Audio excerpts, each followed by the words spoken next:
Okay, നമ്മളിപ്പോൾ ഇരിക്കുന്നത് ഓണം സമയമാണ്. ഈ ഫെസ്റ്റിവൽ എന്നൊക്കെ പറഞ്ഞു കഴിഞ്ഞാൽ എന്താ മനസ്സിൽ കൂടെ വരുന്നത് ശരിക്കും പറഞ്ഞാൽ? നമ്മൾ ഇപ്പം ഫോർ എക്സാമ്പിൾ എനിക്കൊരു ഫെസ്റ്റിവൽ എന്ന് പറഞ്ഞു കഴിഞ്ഞാൽ പെട്ടെന്ന് വരുന്നത്, അല്ലെങ്കിൽ എനിക്കൊരു ഉത്സവം എന്നൊക്കെ പറഞ്ഞാൽ പെട്ടെന്ന് എൻ്റെ ഒരു ചെറുപ്പകാലത്തിൽ ഞാൻ അമ്പലത്തിൽ പോയതൊക്കെ ആയിരിക്കും ഓർമ്മ, അല്ലെങ്കിൽ നാടകം കാണാൻ പോയത്. ചില മണങ്ങൾ നമുക്ക് ഓർമ്മയിൽ നിൽക്കും, ചില ഫീലിങ്സ് നമുക്ക് ഓർമ്മയിൽ നിൽക്കും. ആ സമയത്ത് ചില പാട്ടുകൾ കേൾക്കുമ്പോൾ നമ്മൾ 10 വർഷം മുൻപ് ഈ പാട്ട് കേട്ട മൂഡ് നമുക്ക് ചിലപ്പോൾ കിട്ടിയെന്നിരിക്കും. അങ്ങനെ ഈ ഫെസ്റ്റിവൽ എന്നൊക്കെ പറയുമ്പോൾ എന്താ ശരിക്കും ഓർമ്മ? എനിക്ക് എൻ്റെ വീട്ടിൽ ചെറുപ്പത്തിൽ അതൊക്കെ തന്നെ. ഇപ്പോൾ ഓണത്തിന് ഞങ്ങളുടെ കൂടുതലും വരുന്ന എൻ്റെ അച്ഛൻ ഗൾഫിലൊക്കെ ആയിരുന്നു ആ സമയത്ത്.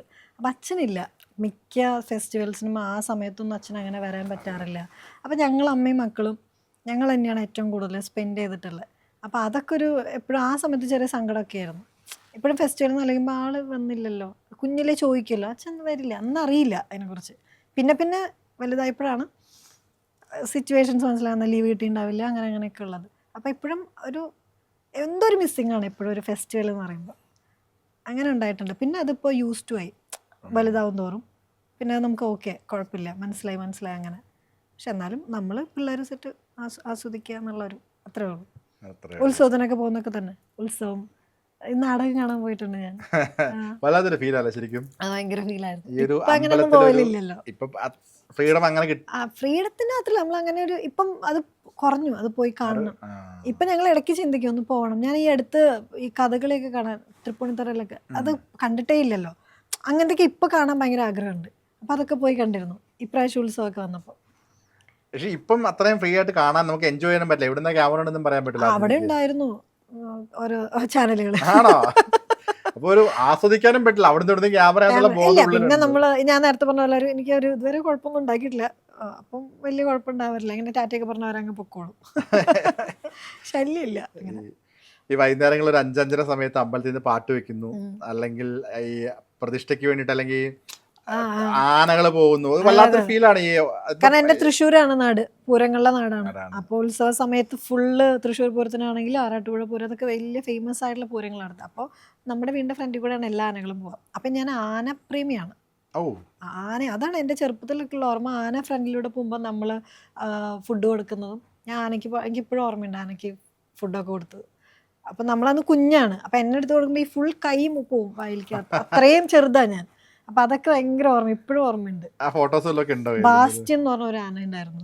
ബാസ്റ്റ്യൻ പേര് ആന ഉണ്ടായിരുന്നു. അതെപ്പോഴും ഫ്രണ്ടിൽ കൂടെ പോകുമ്പോൾ ഞാൻ വെള്ളം പഴമൊക്കെ കൊടുക്കാറുണ്ട്.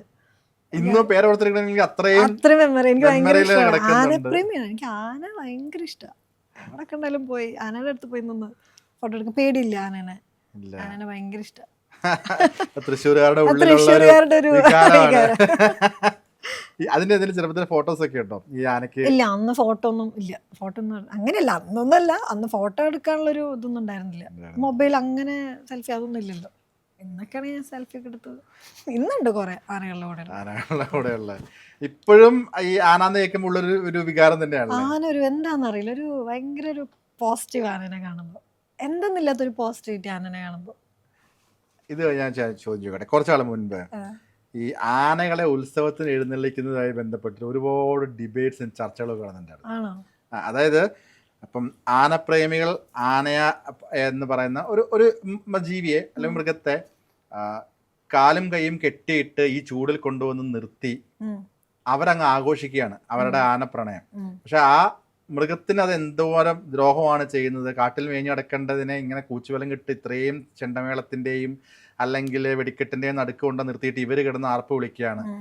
ഇതാണോ ആനസ്നേഹം എന്ന് പറയുന്ന പല ഡിബേറ്റ്സ് നടന്നിരുന്നു. അതിനെ പറ്റി എന്താ പറയാനല്ലേ? ഇതിപ്പോ ആനപ്രേമി പറഞ്ഞോണ്ട് ഞാൻ ചോദിച്ചാണ്, ഇതൊരു നമ്മുടെ ടോപ്പിക് അല്ല. പ്രശ്നമില്ലാത്ത ആനയ്ക്ക് പ്രശ്നമില്ല, കണ്ടു നിൽക്കുന്ന ഇവിടെ എപ്പോഴും അതാണല്ലോ ഡിബേറ്റ്. ആ പർട്ടിക്കുലർ ടീമിനൊരു പ്രശ്നം ഉണ്ടാവില്ല, കാണുന്നവർക്കാണ് എപ്പോഴും പ്രശ്നം. ആനയ്ക്ക് പ്രശ്നമില്ല. ആനയ്ക്ക് ഭയങ്കര ഇഷ്ടമല്ലേ ഫുഡും കഴിച്ച് ഭയങ്കര അതുപോലെ ടേക്ക് കെയർ ചെയ്യുന്നത്. അവിടെ ആനയൂട്ടൊക്കെ കണ്ട ഭയങ്കര രസമുള്ള. പിന്നെ നമുക്ക് ആനേനെ അങ്ങനെ അഴിച്ചു വിടാം. ഇപ്പൊ പറഞ്ഞില്ലേ കൂച്ചുവല്ലെങ്കിൽ, നമുക്ക് ഒരു ആനേനെ ഇഷ്ടമെന്ന് കരുതി അന്ന് ഇറങ്ങി ഓടിക്കോന്ന് പറയാൻ പറ്റില്ല. ആനേനെ അങ്ങനെ നമുക്ക് അതിൻ്റെതായ രീതിയിൽ ട്രീറ്റ് ചെയ്യണം. സോ പിന്നെ ഓരോന്നിനും ആനയ്ക്ക് പകരം നമുക്ക് പോയി എഴുന്നള്ളിപ്പിൽ നിൽക്കാൻ പറ്റില്ല. ആന പറഞ്ഞ ഞങ്ങൾ നിൽക്കാന്ന എന്നാൽ ഓരോന്നിനും ഓരോ ഭംഗിയുണ്ടല്ലോ. അതിനെല്ലാം കൂടെ ഇങ്ങനെ എന്താ പറയുക മിക്സ് ചെയ്യുന്നതിലാണ് എനിക്ക് എതിർപ്പ്. ഓരോന്നിനും ഓരോരുത്തരുണ്ട്, അതിന് വേണ്ടിയിട്ടാണ് ഓരോരുത്തരുള്ളത്. അതിൻ്റെ ഭംഗിയിൽ അങ്ങോട്ട് ആസ്വദിച്ച് കിട്ടും. പിന്നെ അവരെ ഉപദ്രവിക്കുന്നു അതിനൊക്കെ വരുമ്പോൾ അതിനെതിരെ എടുക്കാനുള്ള ഒരു ടീമുണ്ടല്ലോ, ഡിപ്പാർട്ട്മെന്റ് ഉണ്ടെന്നാണ് ഞാൻ വിശ്വസിക്കുന്നത്. അത് അവർ നല്ല രീതിയിൽ ചെയ്യുന്നുണ്ടാവായിരിക്കാം. അത് വരുമ്പോൾ ചോദ്യം ചെയ്യും. ആനയെ പീഡിപ്പിച്ചുകൊണ്ടിരിക്കുക എന്നൊക്കെ പറയുന്നത്, തല്ലുന്നതും ഒരുപാട് ഉപദ്രവിക്കുന്നൊക്കെ കണ്ടാൽ അതൊക്കെ ഇപ്പം എത്രയോ പേര് കുടിച്ചിട്ട് അതിനെ അടിക്കുന്നതും തടിയെടുപ്പിക്കാൻ കൊണ്ടുവന്നൊക്കെ. ഈ തടിയെടുക്കണമെങ്കിൽ ആനയ്ക്ക് പറ്റൂ, അത് അതിൻ്റെ ഒരു രീതിയിൽ അത് ചെയ്യുന്നതായിരിക്കും. പക്ഷെ അതിന് ഒത്തിരി ടോർച്ചർ ചെയ്യുമ്പോഴാണ് അതിനൊരു നടപടിയൊക്കെ എടുക്കേണ്ടത്. അല്ലാത്ത പക്ഷെ ആനയ്ക്ക് കുഴപ്പമില്ല. ഞാൻ എത്രയാണ് ആനത് ആസ്വദിച്ച് കറക്റ്റ് സമയത്ത് ഭക്ഷണം, അതിൻ്റെതായ ഒരു റുട്ടീനുണ്ട്.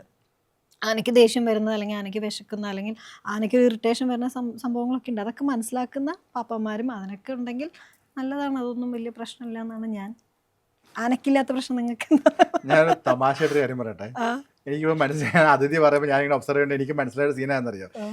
മറ്റേ നാഗവല്ലിയുടെ കാശിമാല നിങ്ങൾ പറഞ്ഞ മറ്റേ ഗംഗയിലെ മറ്റേ എനിക്ക് അതാ ഓർമ്മ. സത്യാണ് പറഞ്ഞു കേട്ടോ, പെട്ടെന്ന് ഞാൻ ഇമോഷണൽ ആയി. ഒരു തൃശ്ശൂരുകാരിയാണ് ഞാൻ കണ്ടത്.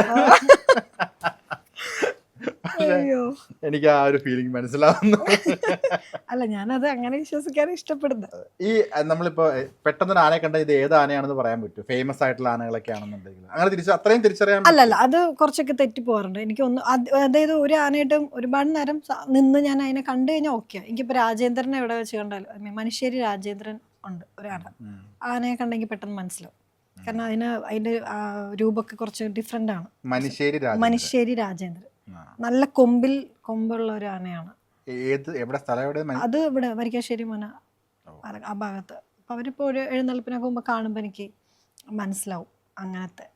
പിന്നെ കർണനല്ലല്ലോ, ഒരു ആന കൂടി ഉണ്ട്, ഭയങ്കര ഫേമസ് ആണ് ട്രിവാൻഡ്രത്ത്. കണ്ടിട്ടില്ല, പക്ഷെ ഞാനത് അകലേന്നേ കണ്ടിട്ടുള്ളൂ.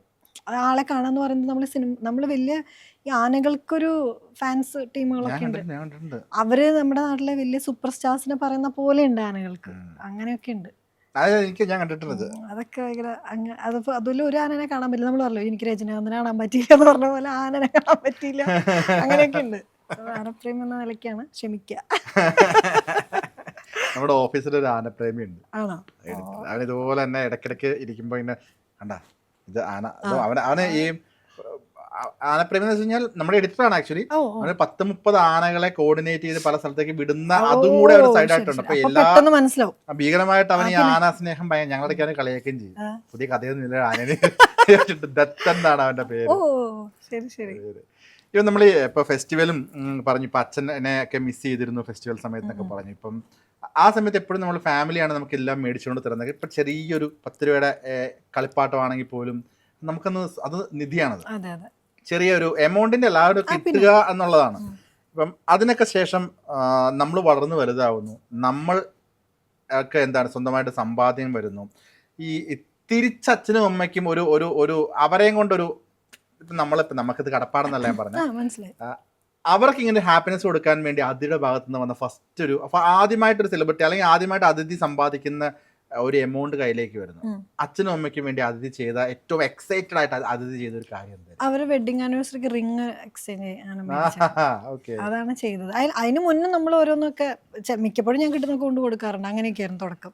പിന്നെ അവരെന്നെ അച്ഛൻ തന്നെ പറഞ്ഞില്ല, നിനക്ക് നമ്മളതൊന്ന് സെപ്പറേറ്റ് ആക്കുമല്ലോ, ഈ ഇൻഡിപെൻഡന്റ് ആക്കാന്ന് പറയില്ല അതിൽ. അപ്പം ഫിനാൻഷ്യലി ഇൻഡിപെൻഡന്റ് ആക്കുന്ന ഒരു ഇതിൽ വെച്ചപ്പം അങ്ങനെ മാറിയപ്പോൾ പിന്നെ ഞാൻ എൻ്റെതായ രീതിയിൽ അച്ഛനമ്മയ്ക്ക് ഒരു വെഡിങ് ആനിവേഴ്സറി ഒരു റിംഗ് അങ്ങനെ വാങ്ങിച്ചു കൊടുത്തിട്ടുണ്ട്. അത് ഭയങ്കര ഒരു ഇഷ്ടമായിരുന്നു. വീഡിയോ ഒക്കെ എടുത്തിട്ടില്ലേ? ഫോട്ടോ ഒക്കെ എടുത്ത് വീഡിയോ ആയിട്ട് അങ്ങനെ അവർക്ക് ഷൈ ആയിരുന്നു, അതൊന്നും എടുക്കണ്ടെന്നുള്ളത്. എത്രാമത്തെ വെഡിങ് ആനിവേഴ്സറി ആയിരുന്നു?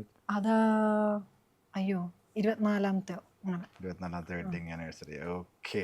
ഞാൻ ഈ ചേട്ടൻ എവിടെയാ എന്താ ചെയ്യുന്നത്? ആൾക്ക് ബിസിനസ് ആണ് സ്പൈസസിന്റെ. അപ്പൊ അത് ഹൈദരാബാദിലും അങ്ങനെ ദുബായ് അങ്ങനെ ആള് കണക്ക് നോക്കുന്നതെന്നുള്ളൂ. അപ്പൊ പോയി വന്നാൽ മതി ഇടയ്ക്ക്. നിങ്ങൾ 3 പേരല്ലേ? 3 പേരാ.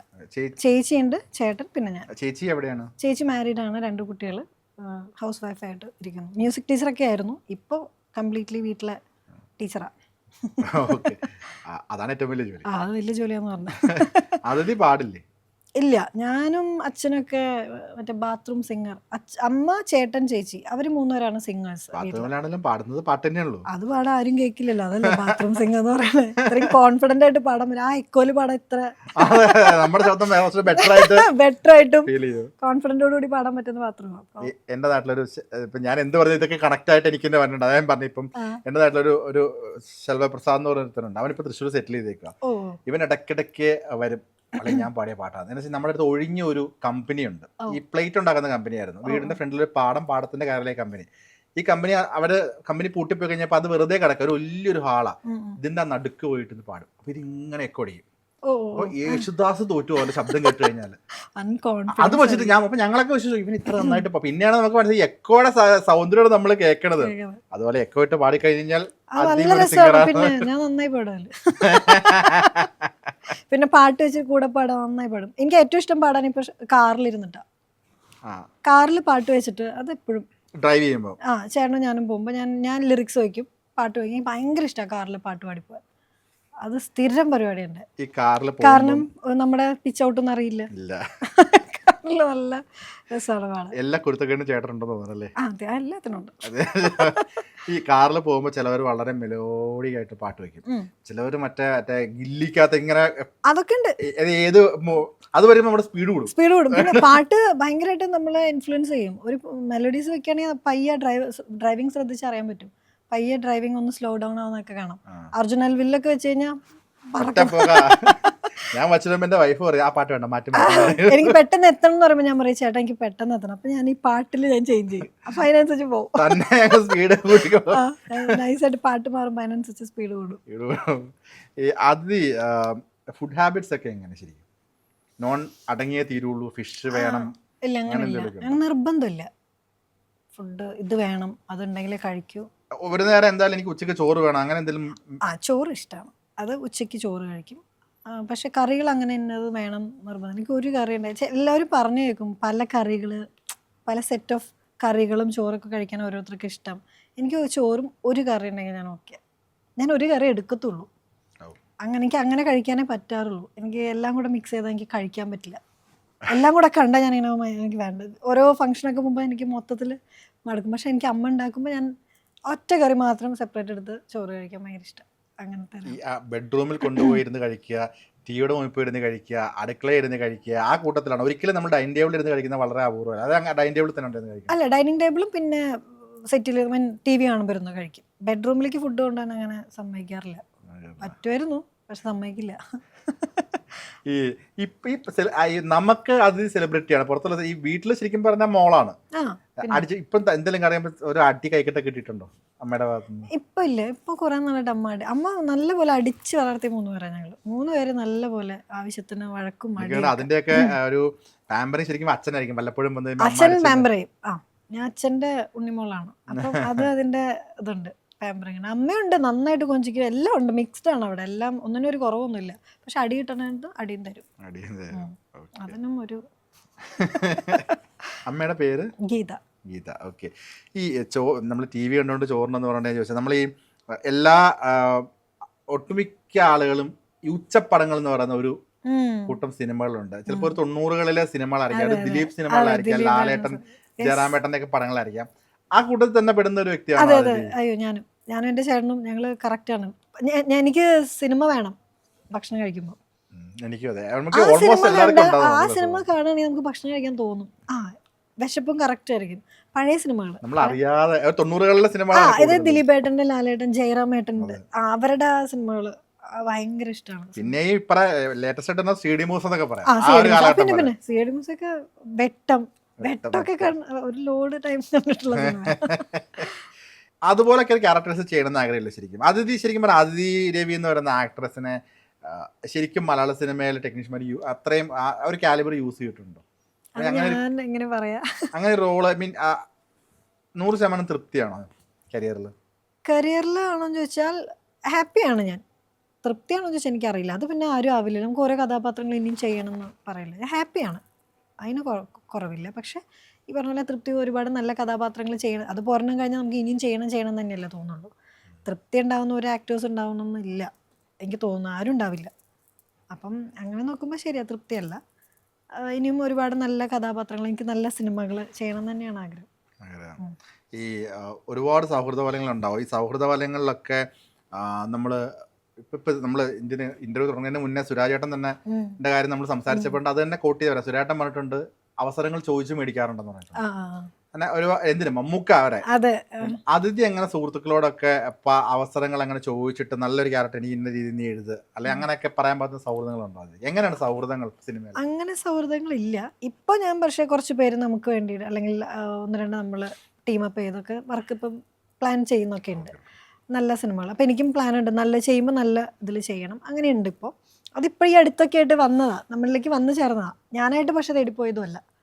അതാ ഞാൻ പറഞ്ഞത്, ചില സമയത്ത് നമ്മൾ പറയില്ലേ, ഞാൻ എക്സ്പെക്ട് ചെയ്ത ആളുകളല്ല ഒന്നും. അപ്പോൾ അതുകൊണ്ട് എനിക്ക് ഭയങ്കര ഇനിയും ഉണ്ടാവും നല്ല സിനിമകളിൽ. അതിന് മുന്നേ ഞാൻ അങ്ങനെ ചോദിക്കലില്ല. എനിക്കും ചോദിക്കാനൊരു മടിയായിരുന്നു. അങ്ങനെയൊക്കെ ഞാൻ എങ്ങനെ ചോദിക്കാതെ ബുദ്ധിമുട്ടിപ്പിക്കുകയാണ് എപ്പോഴും. നമ്മുടെ ഫസ്റ്റ് തോട്ട് ഞാൻ കാരണം ഒരാൾക്ക് ബുദ്ധിമുട്ടുണ്ടാവണം ഞാൻ ചോദിച്ചാൽ. ഇനി അവർ നോ പറഞ്ഞാൽ അത് പിന്നെ ഒരു ബുദ്ധിമുട്ടാവും, നമുക്കും ഒരു വിഷമം, അവർക്കും അതൊരു. അപ്പം ചോദിക്കൽ വളരെ കുറവാണ്. പക്ഷെ ഇപ്പം ഞങ്ങൾ കുറച്ചുകൂടി ടീമപ്പ് ചെയ്ത് വരണം, നല്ലതൊക്കെ വരുന്നുണ്ട്. അപ്പം അതിൽ ഞാനിപ്പോൾ ഹാപ്പി. അതാ പറഞ്ഞത്, ഞാൻ ഒന്നിനും പോയപ്പോൾ തന്നെ വരുന്നുണ്ട്, അതിൽ ഞാൻ ഹാപ്പിയാണ്. അത് എപ്പോഴും പ്ലസന്റ് ആയിട്ട് ഇഷ്ടപ്പെടുന്ന വ്യക്തിയാണ്. എനിക്കത് ഇഷ്ടമാണ് അങ്ങനെ. കാരണം ഞാൻ അങ്ങനെ പെട്ടെന്ന് ഇങ്ങനെ ഡൗൺ ആവുന്ന എപ്പോഴും നെഗറ്റീവ് ചിന്തിച്ചിട്ടൊക്കെ ഉള്ള ഒരാളായിരുന്നു. അതല്ല എന്ന് മനസ്സിലാകുന്ന പോയിന്റിലൊക്കെ എത്തിയപ്പോൾ എനിക്കിപ്പോൾ ഇതാണ് ഇഷ്ടം. ഇങ്ങനെ ഇരിക്കാനാണ് നല്ലത്, ഇത് നല്ലതേ കൊണ്ടുവരും നമുക്ക്. നെഗറ്റീവ് ഇരുന്നാൽ നെഗറ്റീവ് മാത്രമേ വരുള്ളൂ, പോസിറ്റീവായിട്ടിരുന്ന പോസിറ്റീവ്. അപ്പം നമുക്ക് ചൂസ് ചെയ്യാം ഏത് വേണമെന്ന്. 100% ശരിയാണ്. ഞാൻ ആലോചിച്ചേ. അല്ലേ? എത്ര വയസ്സുണ്ട് ഇപ്പം? അയ്യോ, വയസ്സ് പറഞ്ഞോളൂ, ഇപ്പം 32. ഭയങ്കര മെച്യൂരിറ്റിയോട് സംസാരിക്കുന്നോണ്ട് ചോദിച്ചത്. ഭയങ്കര എനിക്ക് ശരിക്കും പറഞ്ഞാൽ ഭയങ്കര വായിക്കുന്ന ഒരാൾ പറയുന്നപ്പോ എനിക്ക് ഈ സദ്ഗുരു കേട്ടിട്ടുള്ള ഒരു ഇതായിരിക്കും ഇങ്ങനത്തെ തോട്ട് പ്രോസസ് കേട്ടും. പിന്നെ നമുക്കത് ഞാൻ ഓരോന്ന് വരുമ്പോൾ അതിങ്ങനെ ഒബ്സർവ് ചെയ്യാൻ തുടങ്ങിയപ്പോൾ എനിക്കത് നമ്മുടെ തന്നെ മിസ്റ്റേക്സും നമ്മുടെ തന്നെ എക്സ്പീരിയൻസിൽ നിന്നും പഠിക്കുമ്പോൾ ഉണ്ടാവുന്ന ഏത് ബുക്ക് വായിച്ചാലും കിട്ടില്ല. ബുക്ക് വായിച്ച് വേണമെങ്കിൽ എനിക്കിങ്ങനെ ഒരു പ്രഭാഷണം അങ്ങനെയൊക്കെ പറയാൻ പറ്റും, വന്നിരുന്നൊക്കെ വേണമെങ്കിൽ. ഇത് ഉള്ളിൽ നിന്ന് പറയുന്നതാണ്. ഇത് ഞാൻ എൻ്റെ ഇതിൽ നിന്ന് പറഞ്ഞതാ, ഇതെനിക്ക് ബുക്കിൽ നിന്ന് കിട്ടിയതല്ല.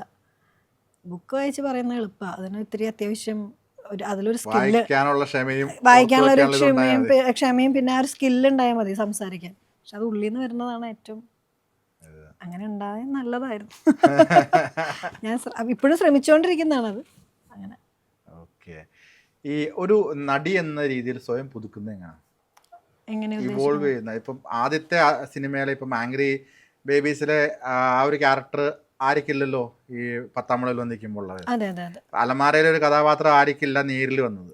ഓരോ സിനിമകൾ കഴിയുന്തോറും അതിഥിക്ക് തന്നെ തോന്നിയിട്ടില്ല അതിഥി മെച്ചപ്പെട്ട് വരുന്നു. എനിക്കതിന് എന്നെ ഏറ്റവും കൂടുതൽ ഹെൽപ്പ് ചെയ്തത് സുരാജന്റെ കൂടെ 10-ാം മുളവിന് മുൻപ് ഞങ്ങളൊരു സിനിമ ചെയ്തിട്ടുണ്ട്, അതിപ്പോൾ റിലീസ് ആവാൻ പോകുന്നേ ഉള്ളൂ, ലിക്കർ ഐലൻഡ് എന്ന് പറഞ്ഞിട്ട്. അത് 10-ാം മുളവിന് മുൻപ് ചെയ്തതാണ്. അപ്പോഴാണ് ഞാൻ സുരാജനെ പരിചയപ്പെടുന്നു. എന്താണ് ആക്ടിങ്, ഭയങ്കര ഒരു ഇൻസ്റ്റിറ്റ്യൂഷനാണ് സുരാജ് ചേട്ടൻ ആ കാര്യത്തിൽ. എനിക്ക് നല്ലൊരു ഗുരുവിനെ പോലെ എനിക്ക് ഭയങ്കര റെസ്പെക്റ്റ് ഉള്ളൊരു ചേട്ടനാണ്. കാരണം ആ കാര്യത്തിൽ എപ്പോഴും നമുക്ക് പറഞ്ഞു തന്നത് അതെനിക്കൊരു ഷിഫ്റ്റായിരുന്നു. എങ്ങനെ നമുക്ക് അഭിനയിക്കുക, നമ്മളും മറ്റേത് ഡയറക്ടർ പറഞ്ഞു തരുമ്പോൾ ആ ഡയലോഗ് മാക്സിമം പഠിച്ച് പറഞ്ഞത് പറഞ്ഞു കഴിഞ്ഞു, ഓക്കെ ഇങ്ങനെയൊക്കെ ആയിരുന്നു. ജോലി തീർത്തു എന്നല്ല, നമുക്കൊരു ടെൻഷനൊക്കെ ഉള്ളതുകൊണ്ട്.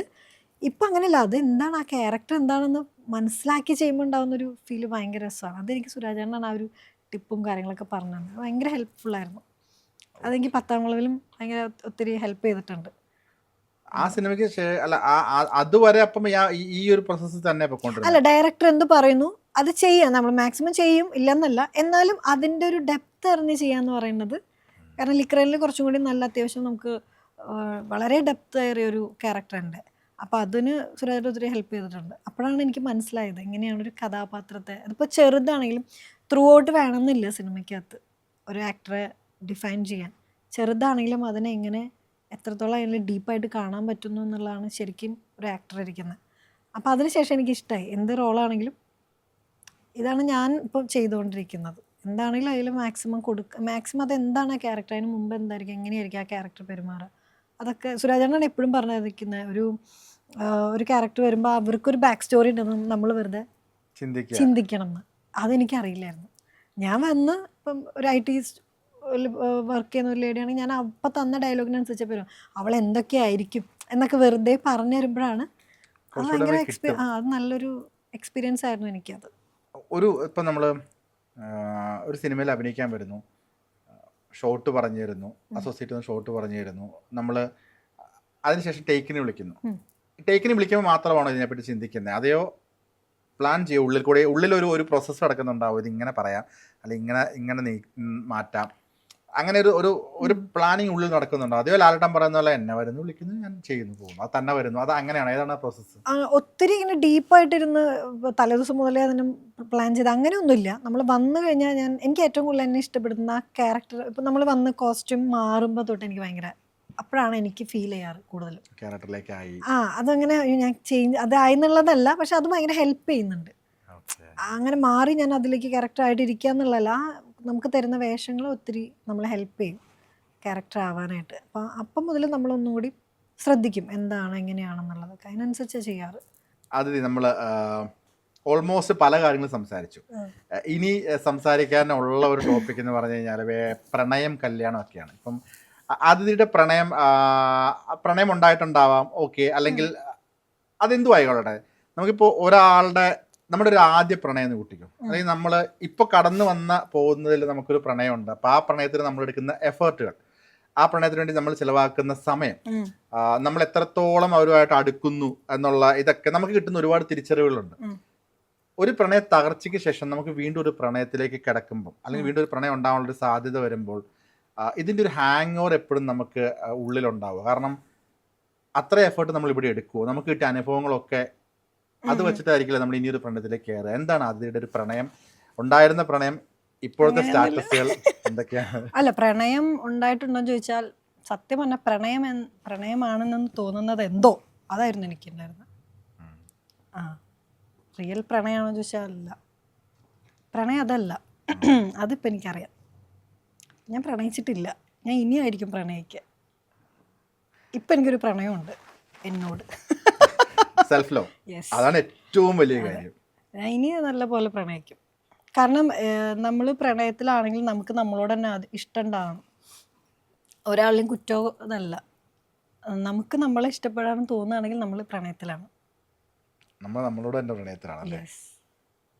ഈവൻ നമ്മളൊരാളായിട്ട് പ്രണയത്തിലാണെന്ന് വിചാരിക്കുക, അപ്പം നിങ്ങൾക്ക് നിങ്ങളെ കണ്ണാടിയിൽ കാണുമ്പോൾ ഒരു ഭംഗി തോന്നുന്നില്ല, നമ്മൾ എന്തൊക്കെയോ കുറവ് ഇൻസെക്യൂരിറ്റി ഒക്കെ തോന്നണമെങ്കിൽ അത് പ്രണയമല്ല. അപ്പം അത് ബാക്ക് ഓഫ് ചെയ്യണം അതിന്. അത് ആരുടെയും കംപ്ലൈൻറ്റോ കുറ്റമൊന്നുമല്ല, അത് നമ്മുടെ റെസ്പോൺസിബിലിറ്റി തന്നെയാണ്. അല്ലാതെ അവൻ തേച്ചു അല്ലെങ്കിൽ അവൾ തേച്ചു അതല്ല. അൾട്ടിമേറ്റ്ലി നമുക്ക് നമ്മളോടൊരു ഇഷ്ടം തോന്നിപ്പിക്കുന്നതായിരിക്കണം ശരിക്കുള്ളൊരു പ്രണയത്തിലാവുമ്പോൾ. നമുക്ക് നമ്മൾ അടിപൊളിയായിട്ട് തോന്നണം, അതാണ് പ്രണയം. ഒരാൾ വരുമ്പോൾ നമുക്ക് തോന്നണം നമ്മൾ അടിപൊളിയാണല്ലേ എന്ന്, അതാണ് പ്രണയം. അല്ല നമ്മളിങ്ങനെ എന്തിനും നമുക്ക് ഭയങ്കര കൺഫ്യൂഷൻസ്, അയ്യോ ഞാൻ ഓക്കെ അല്ല, ഞാൻ ഭംഗിയില്ല, എന്നെ കാണാൻ കൊള്ളില്ല, അല്ലെങ്കിൽ ഞാൻ ചെയ്യുന്നതൊക്കെ തെറ്റ്, എനിക്ക് ഭയങ്കര ഇൻസെക്യൂരിറ്റി, ഞാൻ ഭയങ്കര ചെറുതായി തോന്നുന്നു എന്നൊക്കെ ഉണ്ടെങ്കിൽ അത് ഒരിക്കലും പ്രണയമല്ല. അങ്ങനെ തോന്നിയിട്ടുണ്ടോ? അന്ന് പിന്നെ തോന്നിയിട്ടൊക്കെ ഉണ്ട്, ഞാൻ എനിക്ക് ഇൻസെക്യൂരിറ്റി ഒക്കെ ഉണ്ടായിട്ടുണ്ട് നല്ലപോലെ.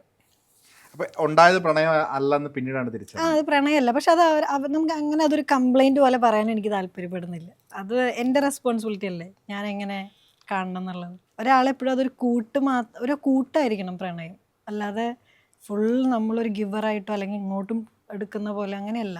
പ്രണയം ഒരു കൂട്ടാണ്, അത് നല്ല രസമായിട്ട് പോകുന്നതാണ് പ്രണയം. നമുക്ക് ഭയങ്കര ഇഷ്ടമായിരിക്കും നമ്മൾ പ്രണയത്തിലാണെങ്കിൽ. പരാതികളും പരിഭവങ്ങളും ഒന്നും ഇല്ല, അതൊന്നുമില്ല, അതൊന്നും ഒരു പ്രശ്നമല്ല. അങ്ങനെ ഒരു വ്യക്തി, അങ്ങനെ ഒരു അല്ലെങ്കിൽ ആ പ്രണയത്തെക്കുറിച്ച് ഭയങ്കര മോശമായിട്ട്, അല്ലെങ്കിൽ എപ്പോഴും ഞാൻ പറയാൻ ആഗ്രഹിക്കുന്നത്, ഇപ്പോൾ സോഷ്യൽ മീഡിയയിലാണെങ്കിലും കാണും അവരെ കംപ്ലൈൻറ്റ് ചെയ്യാം, ഒരു പ്രണയം അങ്ങ് പൊളിയുമ്പോഴേക്കും മറ്റാൾ അൾട്ടിമേറ്റ്ലി മോശമായി. ഉണ്ടാകാം, അങ്ങോട്ടും ഇങ്ങോട്ടും ഉണ്ടാകാം, പക്ഷെ അത് അവനവൻ്റെ റെസ്പോൺസിബിലിറ്റി തന്നെയാണ്.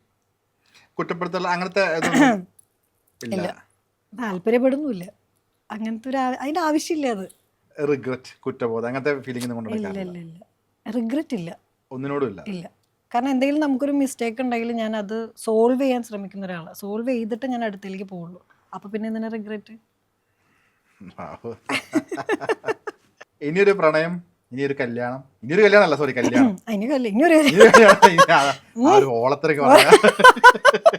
അല്ല രണ്ടാമത് കല്യാണം തെറ്റൊന്നല്ല. ഇപ്പൊ അല്ല ആദ്യത്തെ കെട്ടിയിട്ടാണല്ലോ രണ്ടാമത് കെട്ടാൻ പറ്റുള്ളൂ. ആദ്യത്തെ കെട്ടാത്ത ഒരാളോട് ഇനിയൊരു കല്യാണം ഇല്ല, ഇനി അറിയില്ല. ഇനിയായിരിക്കും ഞാൻ പ്രണയിക്കുക ശരിക്കും, അതെനിക്കറിയാം. കാരണം എനിക്കിപ്പോൾ എന്നെ അറിയാം, എന്നെ ഭയങ്കര ഇഷ്ടമാണ് എനിക്ക്. മുമ്പൊന്നും എനിക്ക് എന്നെ അറിയില്ലായിരുന്നു, ഞാൻ എന്നെ മൈൻഡ് ചെയ്തിട്ടില്ല. അപ്പോൾ പിന്നെ അതെങ്ങനെ പ്രണയവും? നമുക്ക് നമ്മളെ തന്നെ ആദ്യം സ്നേഹിക്കാണ്ട് ഞാനെങ്ങനെ വേറൊരാളെ സ്നേഹിക്കുക? അപ്പോൾ ഒരിക്കലും ഒരാളെയും കംപ്ലൈൻ്റ് ഇല്ല. അപ്പോൾ ഇനി ഞാൻ പ്രണയിക്കും, ഇനിയായിരിക്കും എനിക്ക് പ്രണയം. അതിഥി അടിപൊളിയാണ്. താങ്ക് യു ചേട്ടാ. ഈ ഒരു കമ്പാനിയൻ അല്ലെങ്കിൽ എന്തായിരിക്കും ഒരു പ്രതീക്ഷകൾ ഇനി വരുന്ന ഒരാളെ പറ്റിയുള്ള, എങ്ങനെയായിരിക്കും അതിഥിയെ കെയർ ചെയ്യണം, ആ ഒരു ഇഷ്ടം എങ്ങനെ പ്രകടിപ്പിക്കണം എന്നൊക്കെ ആയിരിക്കും അതിഥിയുടെ ഉള്ളിൽ? കുട്ടി കുട്ടി പ്രകടനങ്ങളൊക്കെ ഇഷ്ടപ്പെടുന്ന ഒരാളാണ്. ചെറുതൊക്കെ മതി, ഒരുപാടൊന്നും വേണ്ട. പക്ഷെ അതിപ്പോൾ അങ്ങനെയും ഇല്ല. എനിക്കൊരു കൂട്ട്, ഇനി അതാണ് എൻ്റെ പ്രണയം. ഒരു കൂട്ടുണ്ടായാൽ മതി, ഞാൻ എൻ്റെ കാര്യങ്ങൾ ചെയ്തോളാം. എനിക്ക് ഒരാൾ ഇനി അങ്ങനെ ഡിപ്പെൻഡ് ചെയ്ത് അല്ലെങ്കിൽ ഇമോഷണലിയും ഡിപ്പെൻഡ് ചെയ്ത് അതിൻ്റെ ആവശ്യമില്ല. നല്ലൊരു കൂട്ട്, അപ്പോൾ നമുക്ക് എന്തും പറയാനുള്ള ഒരാളായി അങ്ങനെ ഒരാളുണ്ടെങ്കിൽ അതാണ് എൻ്റെ പ്രണയം. അങ്ങനെ ഒരാൾ ഉടനെ ഉണ്ടാവട്ടെ, പയ്യോന്ന് മതി, ഇന്നലെ ഉണ്ടാവട്ടെ. അതെ, ഈ കയ്യിലെ ടാറ്റൂവിന്റെ മീനിങ് എന്താണ്? അതെൻ്റെ ഒരു ഫ്രണ്ട് ആ സമയത്ത് ഡിഗ്രി കഴിഞ്ഞപ്പോൾ ഞങ്ങൾ തമ്മിൽ, എൻ്റെ ബെസ്റ്റ് ഫ്രണ്ട് ഉണ്ട് അഞ്ജലി, അപ്പോൾ അവളും ഞാനും കൂടെ പ്ലാൻ ചെയ്തായിരുന്നു. എന്താണ്, ഒന്ന് ഫ്രീഡം, പിന്നെ ക്രിയേറ്റ് യുവർ ഓൺ റിയാലിറ്റി. അന്ന് ഇതിൻ്റെ അർത്ഥം അറിയാതെ ചെയ്തതാണ് സത്യത്തിൽ. പക്ഷെ ഇന്ന് കാണിച്ച് എല്ലാവർക്കും കണ്ടിട്ടുണ്ടാവും ഇൻസ്റ്റയിലൊക്കെ. അത് ഫ്രീഡമാണ്, പിന്നെ അത് ക്രിയേറ്റ് യുവർ ഓൺ റിയാലിറ്റി. ഓ സത്യം, ഇപ്പം ഞാൻ അതാ ചെയ്തുകൊണ്ടിരിക്കുന്നത്. അത് അന്ന് അറിയാതെ ചെയ്താ, ചുമ്മാ പിക്ക് ചെയ്താ ഇത് മതി, നല്ല രസമുണ്ട്, പറക്കുന്നു. അന്ന് ഭയങ്കര കാണുമ്പോൾ വലിയ അർത്ഥത്തിലൊക്കെ ചെയ്തതല്ല, ഇന്ന് എനിക്ക് പക്ഷെ അത് കറക്റ്റ് എൻ്റെ ശരീരത്തിൽ വന്നു. ഭയങ്കര അതാ ഞാൻ പറഞ്ഞത്, ഗോ വിത്ത് ഫ്ലോ, എല്ലാം വന്ന് ചേരും. ഈ അഞ്ജലി ഇപ്പൊ എന്ത് ചെയ്യുന്നു? അവള് കല്യാണമൊക്കെ കഴിഞ്ഞ് ഹൈദരാബാദിലാണ് സെറ്റിൽഡാണ്, വർക്ക് ചെയ്യുന്നു. അന്നത്തെ സൗഹൃദ കാലങ്ങളൊക്കെ ഇപ്പോഴും ആക്റ്റീവായിട്ട് തന്നെ ഉണ്ടോ, പഠിക്കുന്ന സമയത്തൊക്കെ ഉള്ള? എൻ്റെ സ്കൂളിലെ ഫ്രണ്ട്സ് എപ്പോഴും എനിക്കുള്ളത്. എൻ്റെ സ്കൂളിലുള്ള ബെസ്റ്റ് ഫ്രണ്ട് കാവ്യാണ് എൻ്റെ ബെസ്റ്റ് ഫ്രണ്ട്. എല്ലാം അറിയുന്ന, സംസാരിക്കുന്ന കാവ്യാണ് ഇപ്പോഴും. പിന്നെയാണ് കോളേജിൽ, പിന്നെ അഞ്ജലി, വർഷ, അങ്ങനെ 1-2 പേര്. ഇവരെപ്പോഴും ഉണ്ട്, കോണ്ടാക്റ്റിലുണ്ട്.